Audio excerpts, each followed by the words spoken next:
Bioshock Infinite. A legendary game. Timeless. Wait, what? It sucks.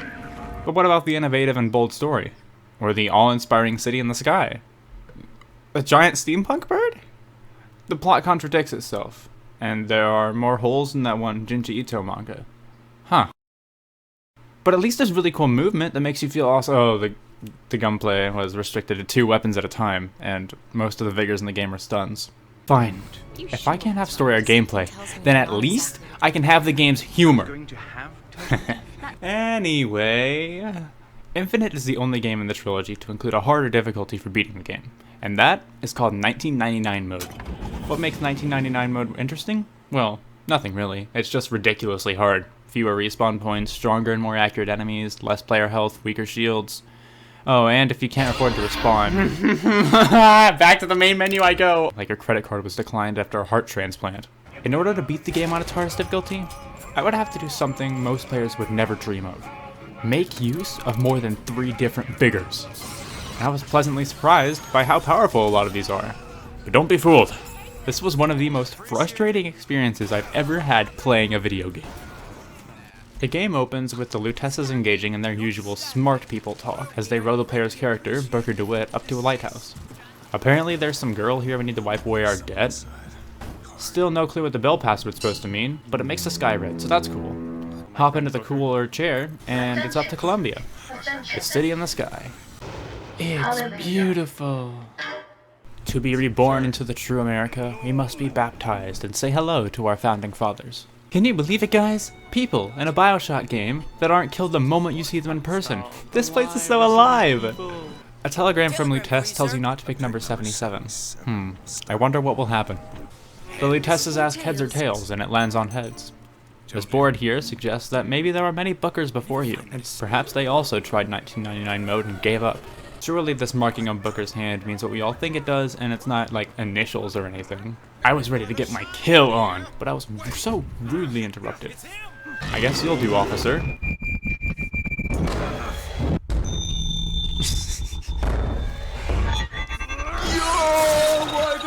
And so the beginning of this game is pretty nice. Just possess some robots, shoot some heads. Profit. It's actually really fun. Season Pass, DLC, bonus item, starter kit. Okay, thanks I guess. I'll need it anyway. Some filler combat later and we get lectured by Comstock himself. He says he knows our sins and this will end in blood like it always does. I say ignore him and board a Zeppelin. He shows his ugly mug again before this crazy woman sets the thing on fire. Fires are bad, so say no and leave. The rail takes us straight to Monument Island. Convenient. Now we can bring them the girl and wipe away the debt. No time to dilly-dally and look at all this scientific speak and mumbo-jumbo. We're headed straight for the elevator. There she is. Target spotted, target magical, target acquired. Awesome Bird is awesome as expected. Booker and Elizabeth are already skydiving together. Talk about bonding.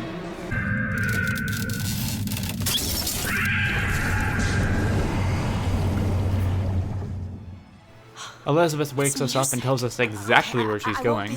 Booker's immediate response is to wander around and ask if anyone's seen her.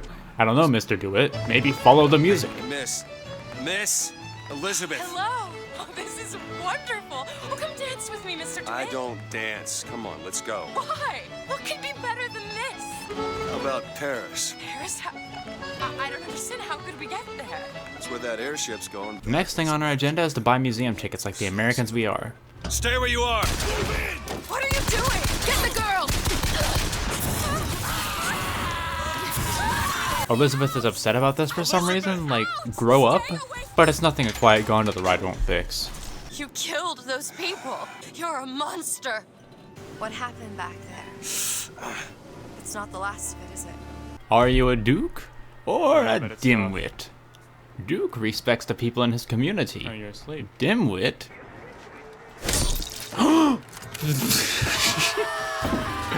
I didn't do anything. What are you talking about? I didn't kill the mascot. I didn't kill beloved character. Oh, look at him. He looks so nice. Hello, police. Hello, officer. Good afternoon. Good evening. Goodbye. Gondola broke, so we need to go to the Hall of Heroes for some shock jockey. Apparently no one in the area uses Vigors outside of the intro, and no one can repair it but Booker, but whatever. Someone left their crate of bucking Bronco out, so I guess I'll take a sip. After a shootout, we arrive and I see they've done some tasteful remodeling. Time for a trip down traumatic memory lane, with complimentary criticism on how the stories are told. Brilliant. But alas, the captain, tired from all that screaming about and shock jockeying, needs a nice, long nap.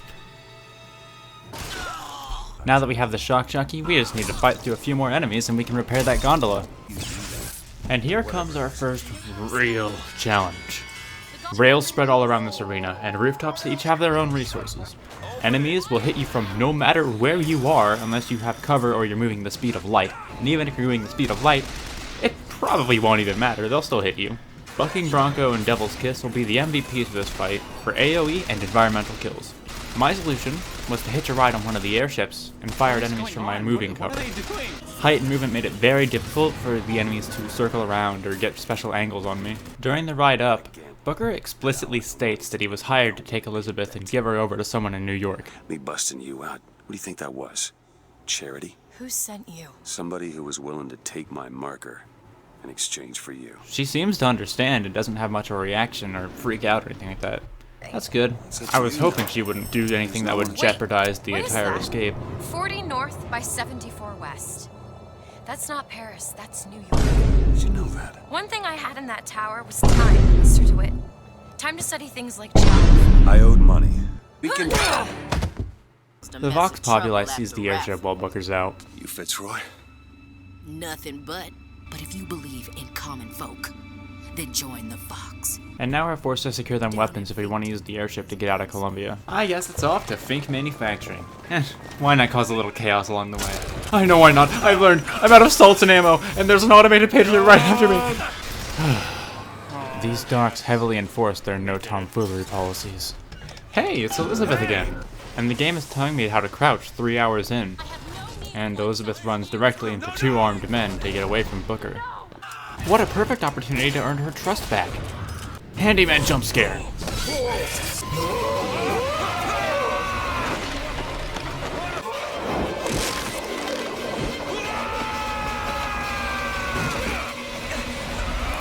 Well, this is it.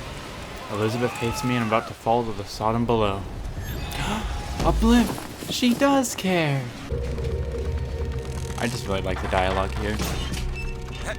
Hey! I'm slipping! Do not attempt to follow me, Mr. DeWitt. Elizabeth, I've made an arrangement to get our airship back. You can get us out of here. Yes, I just need to supply enough weapons to arm an entire uprising. And where will we get these weapons? From one of our many friends and allies? A gunsmith in Finkton should be a walk in the park. The path into Finkton proper reveals one of the most frustrating things about this game's combat. Enemies appear seemingly from nowhere solely to whack you in the back of the head, surrounding you and reducing you to 1 HP pretty much instantly. And then all it takes from there is one shot from one of the 5 guys who stayed put. My mother, she had me locked in that tower. So I say, be the bee! Stopping by the gunsmith in Finkton reveals that things are going to be more difficult than we thought. The guy we were supposed to talk to, Chen Lin, was taken to the Good Time Club for some polite conversation. Throw a bucket of ice water on him. Thank God we found him. Now we can finally get on with... Oh, he's dead. Dead is dead, Elizabeth. Are you sure? The Lutesses seem to think otherwise. I see heads. And I see tails. It's all a matter of perspective. What do you see here, from this angle? Dead. Listen. And that angle? Alive. Booker. Chen Lin. The body's gone. This is where things get stupid, so just remember this. The Lutesses are pretty much omnipotent, and Elizabeth can only open tears that already exist, pulling things from other universes into their own. So what happens if you pull another universe into your own universe? Well, for starters, you're bringing another universe where you might have never made the deal for the airship, and you're living in multiple universes at the same time. Make sense? If not, it might never, and I might even be completely wrong about that. We see a few guards who have lost their minds in the transfer between universes, but the next stream over, we see a whole new set of guards that don't seem to be bothered. And even one of them was supposed to be dead in the last universe. In the other world, he was the one who was strung up on the wall. So I don't even understand. Either way, another painfully difficult shootout lies ahead. For some reason, I cannot jump to the freight hooks here, so my movement is severely hindered, forcing me into low ground against mortar enemies that have their own cover. Shoot the weak ones, get blown up. Circle around, get shot. Eventually I was able to kill them with their own weapons, but it would have saved me a lot of time and money if I could have just had any high ground. Too bad Chen Lin's lost his mind and all of his equipment's been confiscated. I've got an idea. Let's go to the impound in Shantytown where they put all that heavy machinery and just carry it back. Elizabeth takes a moment to tell us she would never go back to the tower, and that she's a freak. And I kind of agree with her. Why? Despite everything, there are sweet, wholesome moments that break up the insanity and stress of the story, and this difficulty. No food for the rest of you. I couldn't find any.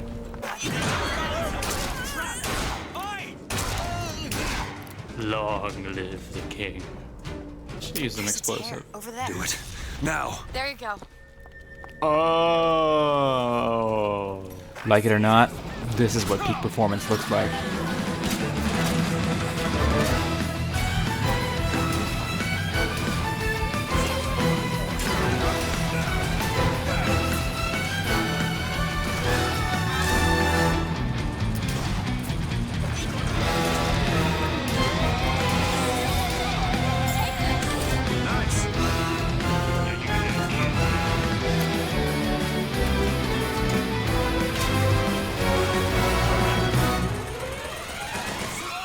Boom. And we're in the police station. All that's left is to kill a few officers and we got our prize. Oh yeah. How in the world did you think we were gonna move all this? We seriously didn't consider this beforehand. Oh yeah, just open up another tear, stack more universes onto each other. Nothing can go wrong with that. Oh, here's a guy who remembers being dead. Must have been pulled in when we opened the tear. You Booker DeWitt, the hero of the Vox. Look at that poster. In this world, you're a hero. Oh, I get it. In this universe, Booker burned down the Hall of Heroes and died for the Vox Populi. It then makes sense to assume that the Elizabeth of this one is still in the tower, right? Yeah, that's why she's not here. Ride the elevator up to Finkton and head towards the factory. And grab this surprise tool that will help and hurt us later.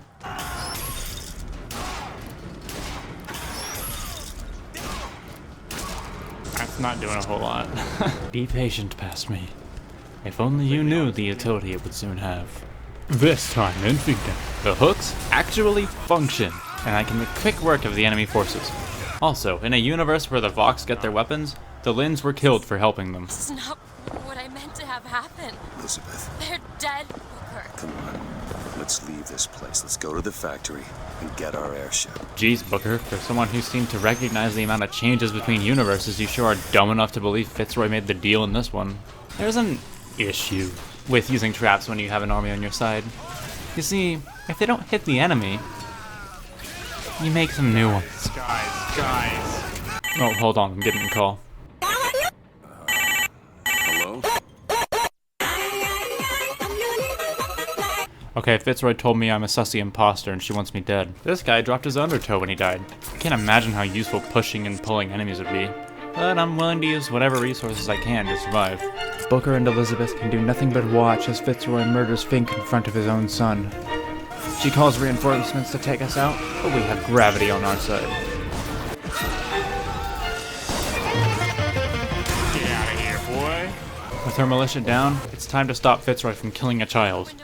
What happens next will blow your mind. If you want to get rid of the weed, you gotta pull it up from the root. It's the only way to do it. Did you think she was gonna get headshot or something? No. Elizabeth.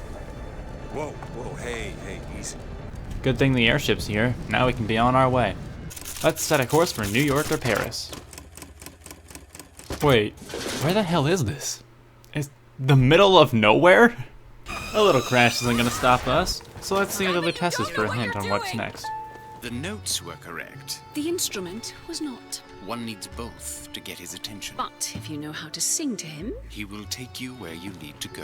Robert hands Booker a card, and it says the way to control the Songbird is in the shoulder, or something to do with the head of those Comstock statues.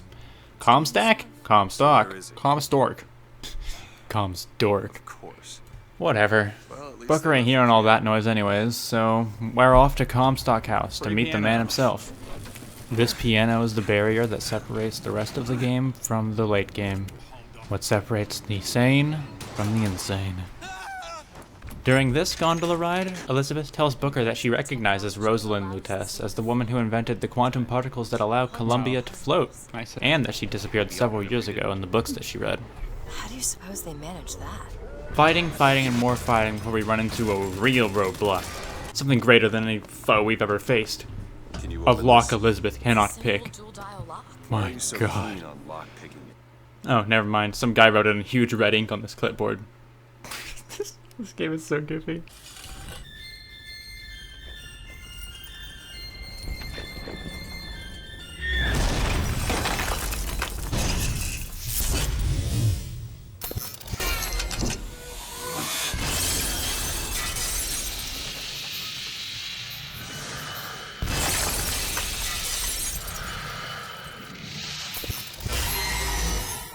Surely now that we have access to the instrument to control the Songbird, we'll scavenge it from this statue. No. It's elevator time. Promise me that if it comes to it, you will not let him take me back. It won't come to that. We'll see, Booker. This fight hurt my soul, but it was only the beginning. It took almost 10 minutes of non-stop combat without dying to finish this one fight. Where Big Daddies were interesting and challenging fights, Handymen are like pests that will just not go away. Did they really need to be this tanky? Oh? The clip?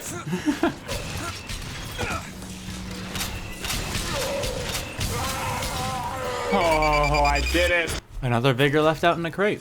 Don't mind if I do. Although, despite my efforts to make use of every Vigor in this game, this one just kinda sucks. Return to senders of the better sounding Vigors on paper, like you block incoming damage and you can send it back. But your assaults are just so much better spent on something like Possession if you want enemies to hurt themselves. You'll see what I mean. Never forget, no matter how fast you're going, if an enemy wants to hit you, they will. Here's me discovering the fun that Charge had to offer.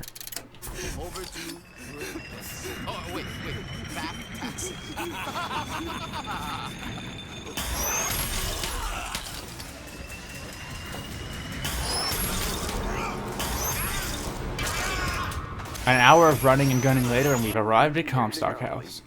The system mistakes Elizabeth for her mother. The thing has mistaken me for my mother. Easy. We're in. Your fingerprints do not seem to be your own today, Lady Comstock. Are you unwell? Guess not. Elizabeth wants to pay her respects to her mother, which likely means resurrection, which implies opening another tear to an alternate universe, which implies causing even more problems. They have her preserved in an airtight chamber. Fingerprints will get us in. Bear the rod, spoil the child. If you won't listen to me, perhaps you will listen to your mother.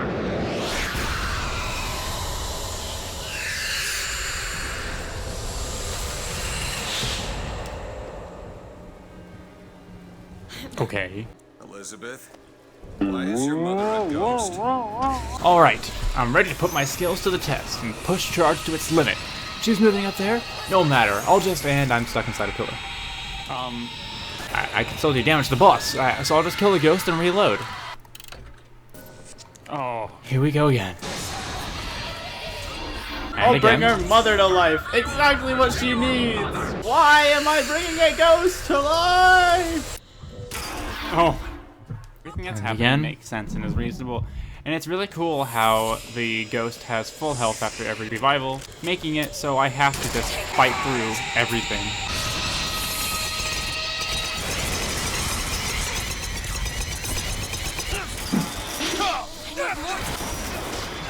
Look how much health they have. Look how much health enemies have. And again.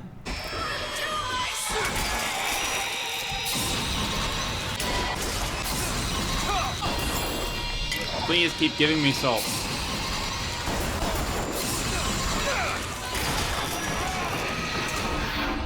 And again. No matter how many I kill, more keep getting summoned, and then there's gonna be some that are all the way up at top somewhere.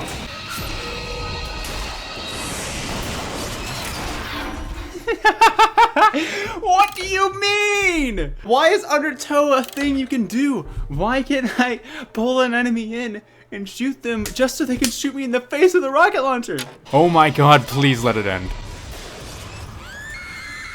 I have no clue why killing that guy ended up killing the boss, but I'd rather have that happen than have to fight this boss again. The Lutesses ramble about perspective again and how Lady Comstock finds her current position troubling.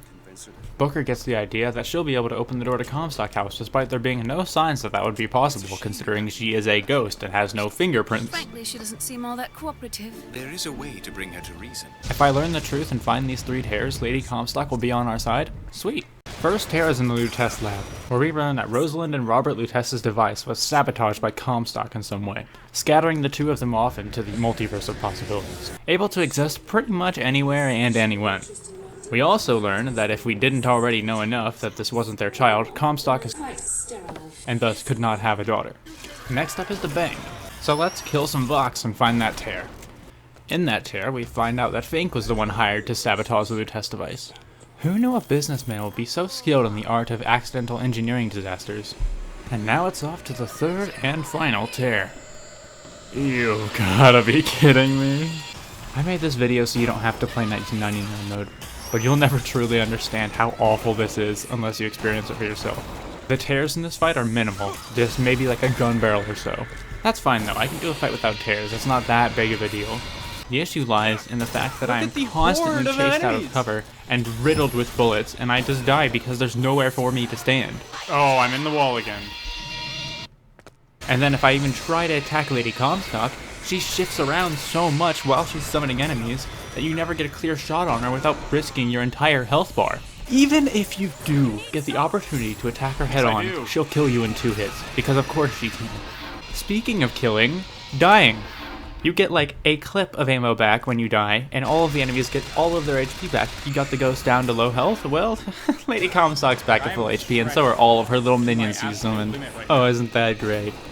And also salts. You get like half of a bar of salts, and any that you pick up around that little area where there's like 2 spots maybe? Yeah, those are gone after your first attempt. This fight took me about as long as the first Siren fight did, and it ended in a similar way. An act of desperation with a shotgun.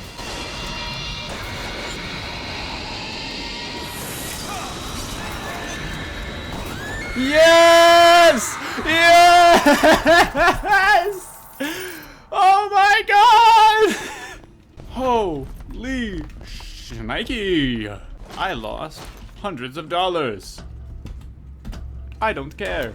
The origin of the Lutesses concludes with them coming back from the dead and telling the man that took their funeral photos that Fink was the one who killed them. With all 3 tears open, we can finally return to Comstock House and confront the man himself. Oh, but not before fighting Lady Comstock one last time. It's okay though. I've developed a strategy back in the bank. Just stun every enemy she summons and focus fire on her. Yeah, not gonna work because she summons behind you, and enemies can easily circle around you in this area. You need to back off. Great. This fight took significantly less attempts, but it still ended up being about the same length as the other fights. Let me give you a play-by-play of how I beat arguably the hardest fight in the game. I open with the strategy I beat the bank with. I call it Buckshot Bronco. I keep this up as long as I can before I'm overwhelmed, and I need to switch to my second phase, Motherly Mortars. If they can hit me with explosives from places I can't hit them, then I can hit them with explosives from places they can't hit me. The rock this statue sits on was actually the most defensive position I could take while being able to deal damage. Now, I'd be fine continuing this for the rest of the fight, but weapons have limited ammo, and when you run out, you need a new one. I saw the barrel of snipers, but I knew a direct route would very likely kill me. So I grabbed a heater and took the stairs. Once I killed the enemy guarding the snipers, I had secured the weapon for my 3rd phase, long distance relation shots. That is so bad. I popped heads and just focused on survival before finding a new rock to hide behind and deal damage. After running out of ammo, I fired a few desperate heater shots before taking a moment to realize I'd have to come all through this again if I died on these stairs. Please, please, please, please let me have this. Please let me have this. Given the voice line at the time of me entering my 4th phase, I call this one belly. Oh no! That is so awful. That is a terrible name. I used the burst rifle for a while, and it sucks. That's that phase. My final phase. I call it gone shopping. I'd run over the dollar bill and buy health, salts, and shotgun ammo, ready to finish her off with Buckshot Bronco again. I can't get close because enemies are already spread out, and I do get a bit greedy here, but in the end, I end up delivering that final blow to Lady Comstock as my screen flashes white. Yes! Yes! Lady Comstock then does something only she can do. Something that makes this entire quest line worth it. She blows up the door. Whatever. We made it. And nothing stands in our way. We do not have anything harder than that. Elizabeth apologizes to the bird and gives herself up to be taken back by Comstock. Now he's got to rescue her. Snow. It's July. We were taken to a time when Elizabeth follows in Comstock's footsteps and preaches a lot of the same things he did. The Lutesses actually give us something to think about before we see future Elizabeth, and she reveals what will happen to the Sodom below. She also tells Booker that Songbird always stops him when he tries to take Elizabeth away.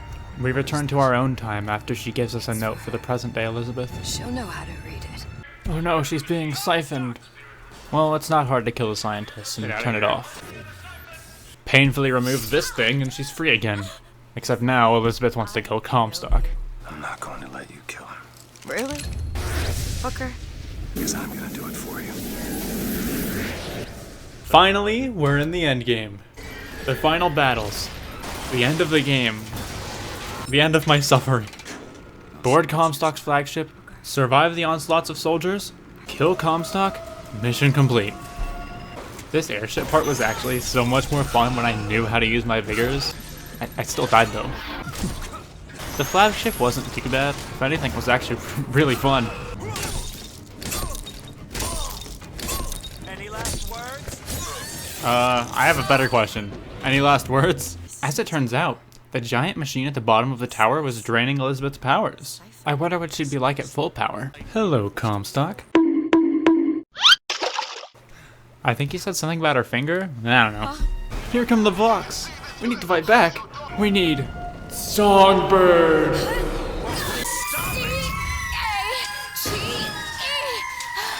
not a word, Booker. It's a song.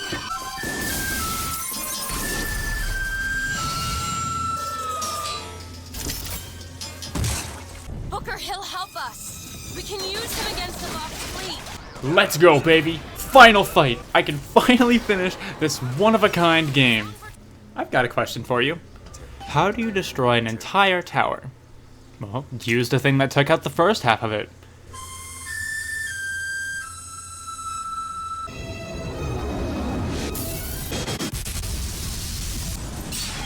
He's coming! No, he isn't. And then drown it, but we can move past that, because wow, we're in Rapture! Oh my gosh, Rapture! City at the bottom of the ocean. Ridiculous. We're taken up to a lighthouse and we open a door. A door to infinite possibilities. Elizabeth starts acting real smart all of a sudden, talking about constants and variables between universes. Constants and variables. It is a really cool moment in all honesty, but the reason we're here is to put a stop to everything. To kill every version of Comstock. Before, and be born again in the blood of the Lamb. Stop Born it. again. Stop it. What are you doing? Get off me! You think a dunk in the river's gonna change the things I've done? Booker's true backstory is revealed here. Bring us the girl and wipe away the debt.